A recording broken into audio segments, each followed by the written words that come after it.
Hello, this is Paul, and I'm the founder and president of kanbanery.com. David asks how we go about setting the WIP limit for a column, and I'll show you. It's very simple.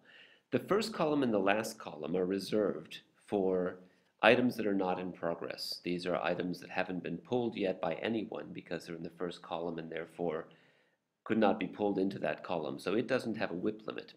And then the last column is reserved for things that are done. And obviously you wouldn't want to have a limit on the amount of things that could be done because you want as much done as possible. These are things that are also not in progress anymore. But all of the columns between the first and the last column are columns that are designated for items that are being worked on at the present time. And so they can have WIP limits. And to set the WIP limit, for example, let's say the team working on this project decides that a WIP limit of 5 is just too high because when they do have a WIP limit of 5, they have too much task switching.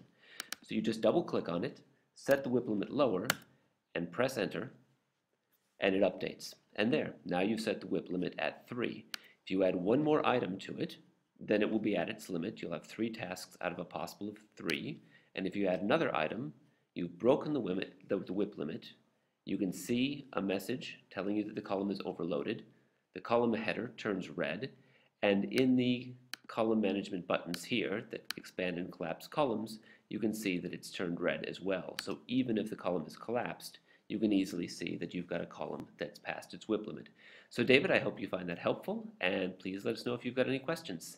Thanks.